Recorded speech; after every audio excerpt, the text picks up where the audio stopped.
Hello students. तो चलिए भाई फिर से आ गए हैं हम इक्विलिब्रियम का सेकंड पार्ट लेकर, that is ionic equilibrium. Last video lecture में हमने ली चैटलियर प्रिंसिपल के साथ ही केमिकल इक्विलिब्रियम को क्या कर दिया था, कंप्लीट। और आज से हम इक्विलिब्रियम का second part that is ionic equilibrium start करने जा रहे हैं। क्या पढ़ना है हमें आयनिक इक्विलिब्रियम के अंदर? बेसिकली शुरू में हमने इलेक्ट्रोलाइट्स के बारे में पढ़ना है, ओस्टवाल्ड डाइल्यूशन लॉ हम पढ़ेंगे इलेक्ट्रोलाइट्स के बारे में। देन फाइनली हम पढ़ेंगे एसिड बेस के बारे में, उनकी पीएच किस तरह से निकाली जाती है, एसिड क्या होते हैं, बेस क्या होते हैं, वेरियस टर्म्स जिसे हम डिफाइन कर पाएंगे कि एसिड क्या है, बेस क्या है। देन फाइनली हम पढ़ेंगे सोल्ट्स के बारे में। तो चलिए आज स्टार्ट करते हैं अपना chapter that is ionic equilibrium. मैं हूं तरसेम जटैन और शुरू करते हैं आयनिक इक्विलिब्रियम। Let's start. तो भाई आयनिक इक्विलिब्रियम में सबसे पहले आपको जानने की जरूरत है वो है इलेक्ट्रोलाइट से क्या समझते हो आप। इलेक्ट्रोलाइट, देखिए इलेक्ट्रोलाइट वो केमिकल सब्सटेंस होते हैं, वो केमिकल सब्सटेंस होते हैं इलेक्ट्रोलाइट जिनको पानी में मिलाने पर, मतलब जिनका एक्वस सॉल्यूशन इलेक्ट्रिसिटी कंडक्ट करता है, इलेक्ट्रिसिटी कंडक्ट करता है। ऐसे सब्सटेंस जिनको पानी में डालने के बाद उनके सॉल्यूशन में से करंट पास होने लग जाए तो वो कहलाते हैं हमारे पास इलेक्ट्रोलाइट। फॉर एग्जांपल आप एसिड है HCl को पानी में डालोगे तो करंट पास होगा क्या? हाँ होगा। आप बेस है NaOH, बताइए बेस को पानी में डालोगे और करंट लगाओगे तो पास होगा? बिल्कुल होगा। सॉल्ट है NaCl, इसमें आप करंट पास करोगे पानी में डालने के बाद तो क्या करंट पास होगा? ऑब्वियसली होगा। घर पे इन्वर्टर बैटरी देखते हो, उसमें H2SO4 होता है, सल्फ्यूरिक एसिड, तो वो भी तो इलेक्ट्रोलाइट का काम कर रहा है ना। तो वो सारे सब्सटेंस जो आयंस में ब्रेक हो जाते हैं, आयंस में ब्रेक हो जाते हैं, उन सभी सब्सटेंस को हम क्या बोलेंगे? इलेक्ट्रोलाइट बोलेंगे। क्या बोलने वाले हैं? इलेक्ट्रोलाइट बोलने वाले हैं। तो दो तरह के इलेक्ट्रोलाइट हमारे पास होते हैं बच्चे, एक होता है स्ट्रॉन्ग इलेक्ट्रोलाइट, स्ट्रॉन्ग इलेक्ट्रोलाइट, और एक होता है हमारे पास weak electrolyte. Let's see what do we mean by strong electrolyte and weak electrolyte. देखते भाई प्यार से समझेंगे, बिल्कुल आराम से समझ में आएगा, आपको सारी बातें समझ में आएंगी। ऐसे इलेक्ट्रोलाइट जो कंप्लीटली डिसोसिएट हो जाते हैं, कंप्लीटली डिसोसिएट हो जाते हैं, डिसोसिएट हो जाते हैं, वो क्या कहलाते हैं? Strong electrolyte. समझना, मान लीजिए ये HCl है बच्चे, ये है H और ये है Cl, ये HCl जुड़ा हुआ है। अभी मैं इसको पानी में डाल देता हूं, देखो पानी में डाल दिया और पानी में जाते ही क्या हो जाएगा? ब्रेक हो जाएगा, H अलग हो जाएगी, Cl अलग हो जाएगी। अब मान लो मैं पानी में इसके 100 मोलिक्यूल डालता हूं, 100, और 100 के 100 मोलिक्यूल पानी में जाते ही अलग हो जाएं, इस तरह से डिसोसिएट हो जाएं, तो वो स्ट्रॉन्ग इलेक्ट्रोलाइट है। मतलब पूरी तरह से टूट जाएं। ऐसा नहीं है कि मैंने डाल ले तो है 100 मोलिक्यूल और 100 में से 10 मोलिक्यूल टूट रहे हैं लेकिन 90 मोलिक्यूल डिसोसिएट नहीं हो रहे, तो वो स्ट्रॉन्ग इलेक्ट्रोलाइट नहीं बोला जाएगा। जो कंप्लीटली डिसोसिएट हो जाता है वो कहलाएगा हमारे पास स्ट्रॉन्ग इलेक्ट्रोलाइट।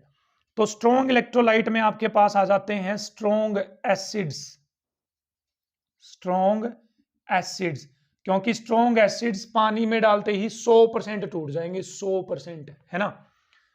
तो जैसे HCl है आपके पास, H2SO4 है आपके पास, HNO3 है, ये सभी किसी में काउंट होंगे बच्चे? स्ट्रॉन्ग इलेक्ट्रोलाइट में। स्ट्रॉन्ग बेस, स्ट्रॉन्ग बेस में क्या क्या आएंगे आपके पास? NaOH, कैल्शियम हाइड्रोक्साइड, KOH, ये सभी में किसी में आने वाले हैं? स्ट्रॉन्ग बेस में। या फिर इन एसिड और इन बेस से मिलकर जो सोल्ट बनेंगे हमारे पास, लाइक NaCl बनेगा आपके पास, Na2SO4 बनेगा, ठीक है, ये सभी किस में काउंट होंगे? स्ट्रॉन्ग इलेक्ट्रोलाइट्स में काउंट होंगे। मींस ये पानी में जाते ही पूरी तरह से ब्रेक हो जाएंगे। आपको आयंस देंगे, कैटायन देगा और एनायंस। मींस ये ब्रेक होगा तो H प्लस मिलेगी Cl माइनस, ये ब्रेक होगा तो H प्लस मिलेगी SO4 2 माइनस, ये ब्रेक होगा तो H प्लस मिलेगी NO3 माइनस मिलेगा। कंप्लीटली यदि डिसोसिएट हो जाते हैं तो स्ट्रॉन्ग इलेक्ट्रोलाइट है। वीक इलेक्ट्रोलाइट क्या है? Which do not, electrolytes do not dissociate completely, जो पूरी तरह से डिसोसिएट नहीं होते हैं, वो क्या कहलाते हैं? Weak electrolyte. जैसे वीक एसिड हो गए हैं भाई, एसिटिक एसिड हो गया है, एसिटिक एसिड वीक एसिड हो गए हैं, ठीक है। तो H2CO3 वीक एसिड हमारे पास, कार्बोनिक एसिड वीक बेस हो गए हमारे पास, लाइक अमोनियम हाइड्रोक्साइड हो गया वीक बेस। तो ये सब किस में काउंट होंगे? वीक इलेक्ट्रोलाइट्स में काउंट होंगे, ठीक है। तो यहां पर एक वर्ड आ रहा है बच्चे, डिसोसिएट। क्या आ रहा है? डिसोसिएट। डिसोसिएट का मतलब क्या है? किसी इलेक्ट्रोलाइट का कैटायन और एनायन में ब्रेक हो जाना, मतलब प्लस पार्ट उसका अलग हो जाए, माइनस पार्ट उसका अलग हो जाए, ये कहलाता है डिसोसिएशन। क्या कहलाएगा? डिसोसिएशन। तो चलिए भाई, बात हो ही रही है डिसोसिएशन की, तो चलिए पहुंचते हैं हम अगले टॉपिक पर, और वो है डिग्री ऑफ डिसोसिएशन। क्या है बच्चे हमारे पास नेक्स्ट टॉपिक या पॉइंट? डिग्री ऑफ डिसोसिएशन, ठीक है। डिग्री ऑफ डिसोसिएशन को डिनोट किया जाता है बच्चे अल्फा से। किससे डिनोट करेंगे डिग्री ऑफ डिसोसिएशन को? अल्फा से डिनोट किया जाएगा, ठीक है। अच्छी बात है भाई। तो देख लेते हैं अल्फा क्या है।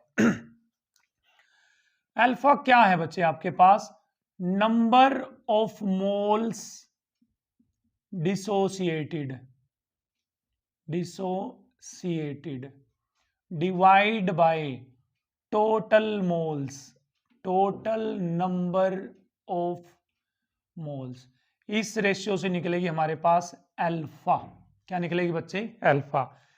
कितने मोल डिसोसिएट हुए हैं वो तो ऊपर लिखेंगे, डिवाइड बाय टोटल मोल्स कितने हैं वो नीचे लिखा जाएगा। तो चलिए कैलकुलेट करते हैं हमारे लिए अल्फा किस तरह से कैलकुलेट करी जाएगी। तो मान लीजिए यदि मैं यहां पर स्ट्रॉन्ग इलेक्ट्रोलाइट लेता हूं बच्चे, स्ट्रॉन्ग इलेक्ट्रोलाइट,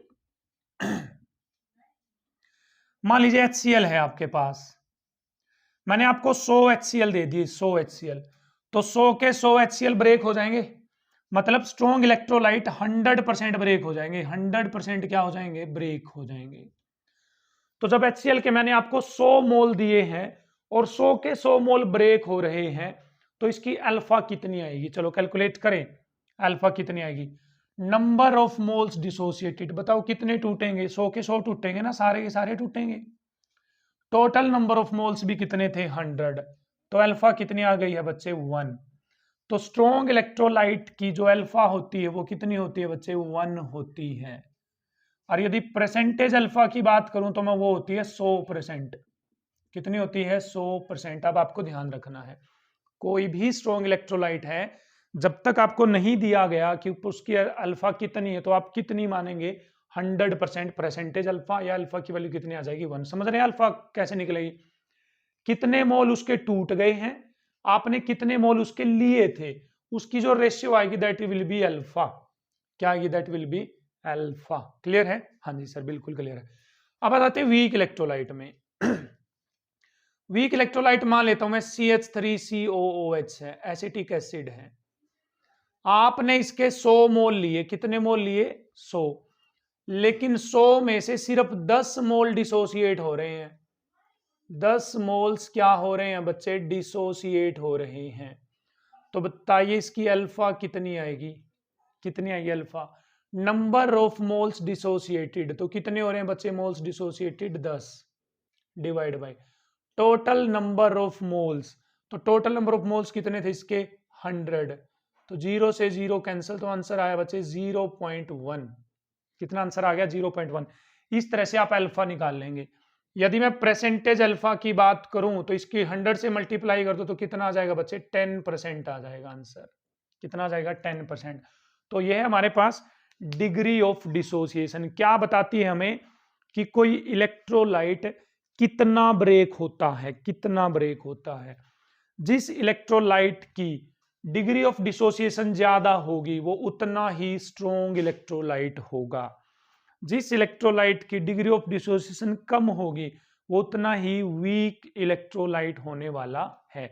जैसे मैं आपसे कहूं कि आपके पास 3 इलेक्ट्रोलाइट दे दिए हैं, A B that is A plus B minus, C D that is C plus D minus, E F that is E plus F minus.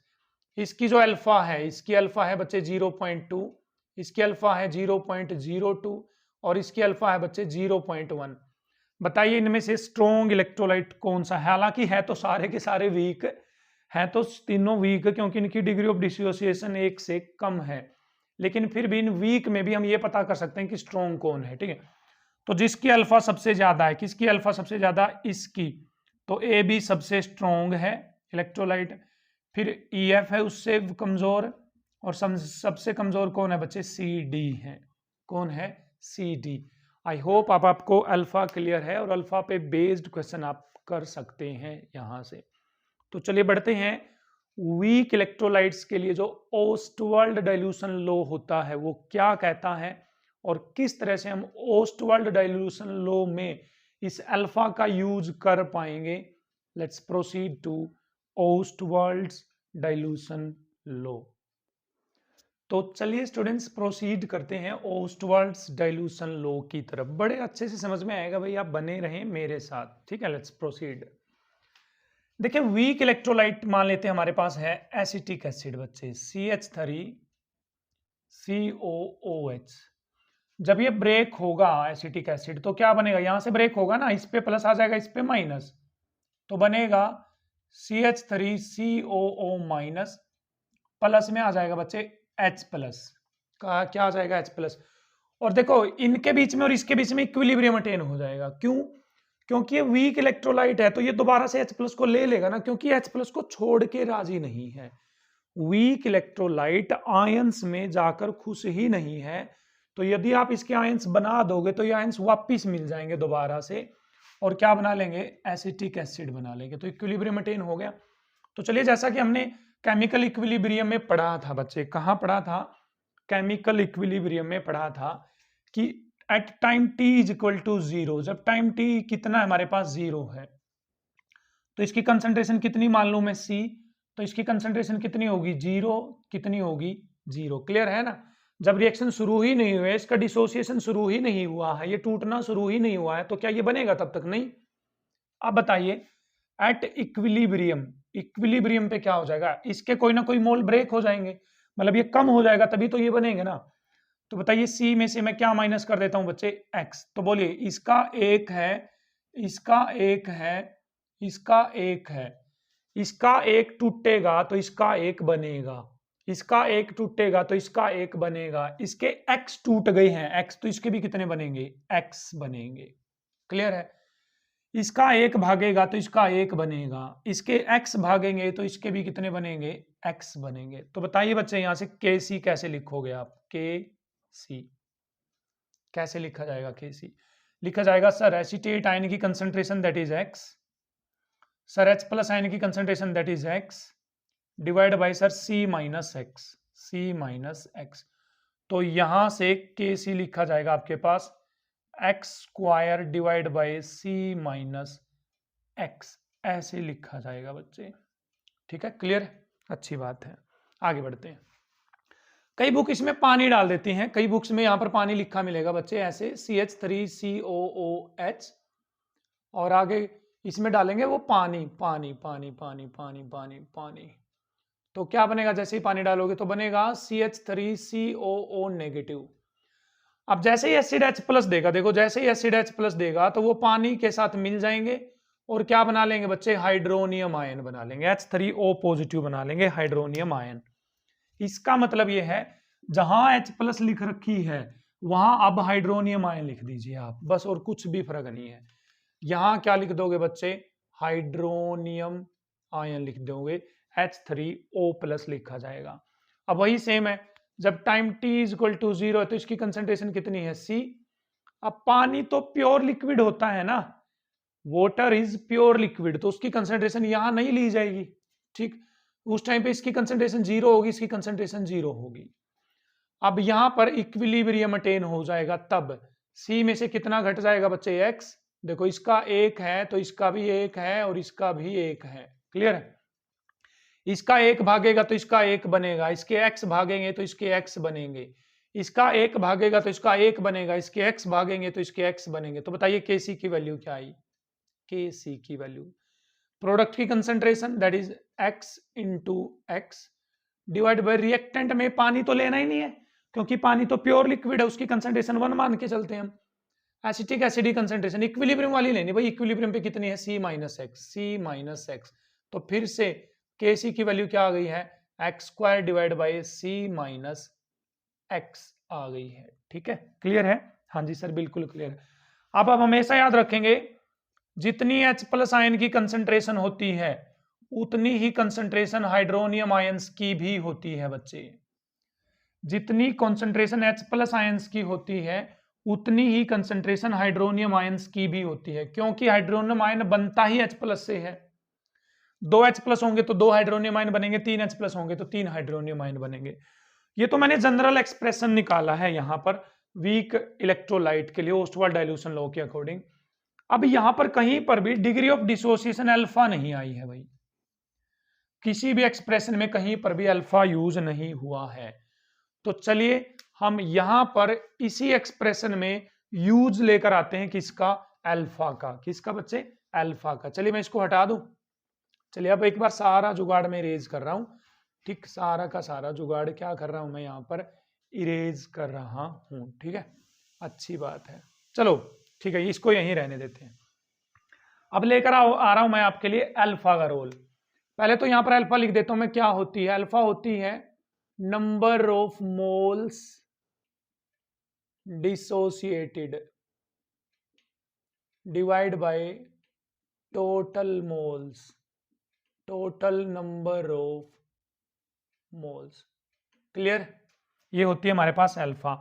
चलिए अब इस एक्स की वैल्यू निकालेंगे हम अल्फा की टर्म में। ये जो यहां पर एक्स आया हुआ है बच्चे, इसकी वैल्यू निकालेंगे हम अल्फा की टर्म्स में। तो चलें देखते हैं धीरे धीरे।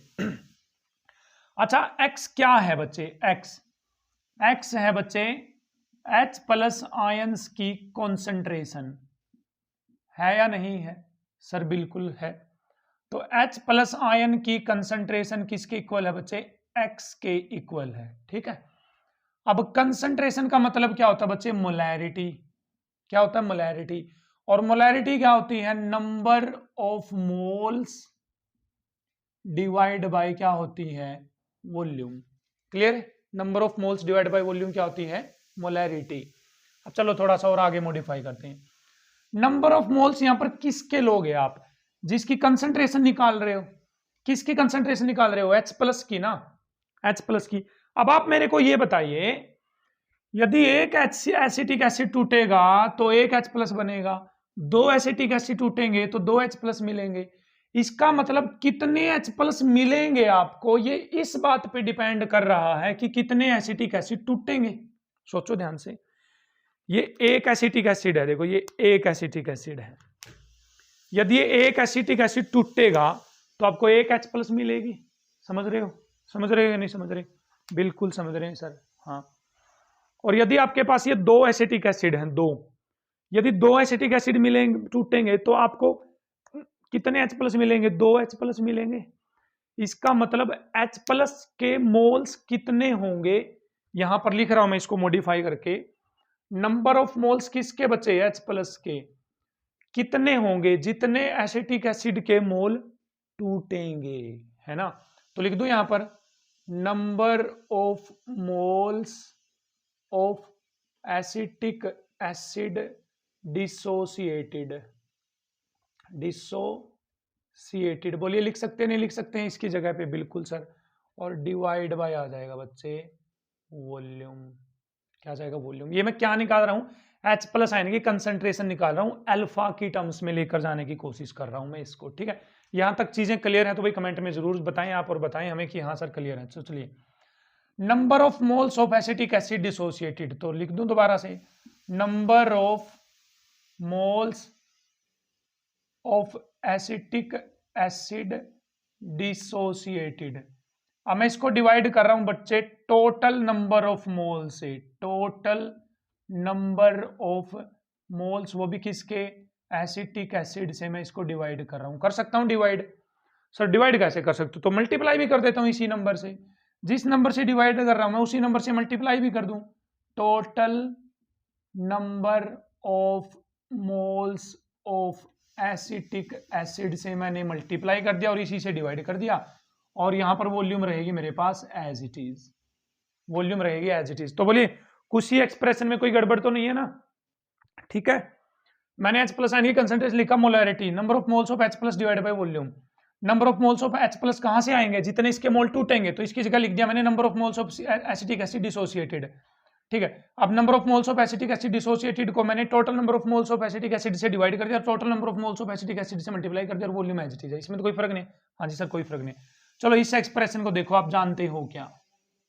इस एक्सप्रेशन को जानते हो क्या? Number of moles of acetic acid dissociated divide by total number of moles of acetic acid. ये तो सर अल्फा है। देखो अल्फा क्या होती थी, टोटल मोल कितने डिसोसिएट हुए हैं और टोटल नंबर ऑफ मोल्स आपने लिए कितने थे। तो बताइए ये अल्फा आ गया नहीं आ गया? सर बिल्कुल आ गया सर ये तो। अब यहां आओ, total number of moles of acetic acid divide by volume. बताओ मोल्स डिवाइड बाय वॉल्यूम क्या होती है बच्चे? कंसंट्रेशन होती है नहीं होती? किसकी? एसिटिक एसिड की। तो एसिटिक एसिड की कंसंट्रेशन आपने कितनी मानी थी? सी। कितनी मानी थी आपने? सी। तो यहां पर आ गया सी। तो इसका मतलब मैं ये लिख सकता हूं कि जो H प्लस आयन की कंसंट्रेशन है मेरे पास, वो किसके इक्वल आ गई है निकलकर? सी अल्फा के इक्वल। किसके इक्वल आ गई है? सी अल्फा के इक्वल। और यदि H प्लस आयन की कंसंट्रेशन सी अल्फा आ गई है, तो H प्लस आयन की कंसंट्रेशन किसके इक्वल है? X के इक्वल। तो X की वैल्यू कितनी आ गई है बच्चे हमारे पास? अब सी अल्फा आ गई है। X की वैल्यू क्या आ गई है? C alpha. यही मैं लेकर जाना चाहता था आपको। आपकी बुक में ये सी अल्फा डायरेक्ट दे रखा होगा, गारंटी है इस बात की। ठीक है, यहां पर मैंने सोल्यूशन निकाला है कि सी अल्फा कहां से आया। अब इस एक्सप्रेशन में जो हमने निकाला था, जहां जहां एक्स है वहां वहां सी अल्फा कर दो। तो बोलिए एक्स की जगह क्या आ जाएगा बच्चे? यहां पर सी अल्फा। एक्स की जगह क्या आ जाएगा बच्चे? यहां पर सी अल्फा। एक्स की जगह बच्चे क्या आ जाएगा? यहां पर सी अल्फा। तो निकालें केसी, केसी की वैल्यू। एक्स की जगह क्या आ जाएगा बच्चे? C alpha. एक्स की जगह क्या आ जाएगा बच्चे? C alpha. एक्स की जगह क्या आ जाएगा बच्चे? C alpha. आ जाएगा नहीं आ जाएगा? सर ये तो अच्छी बात हो गई सर, ये तो बिल्कुल अच्छे से क्लियर हो रहा है हमें। तो बताइए ऊपर क्या बन गया? C square alpha square divide by, नीचे से सी कॉमन आ गया, बच गया 1 माइनस अल्फा इक्वल टू के सी। सी से सी क्या हो गया बच्चे? कैंसल। तो के सी की वैल्यू क्या आ गई है अब?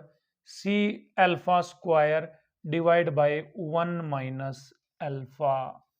क्या आ गई है? C alpha square divide by 1 minus alpha. आ गई है नहीं आ गई है? सर बिल्कुल आ गई है। हम ये ओस्टवाल्ड डाइल्यूशन लॉ किसके लिए पढ़ रहे हैं? वीक इलेक्ट्रोलाइट के लिए पढ़ रहे हैं बच्चे। वीक इलेक्ट्रोलाइट की जो अल्फा होती है वो बहुत छोटी होती है, मतलब उनकी जो डिग्री ऑफ डिसोसिएशन होती है वो बहुत कम राजी है ब्रेक होने में, मतलब खुश नहीं है वो ब्रेक होकर। तो उनकी अल्फा होती है बहुत छोटी।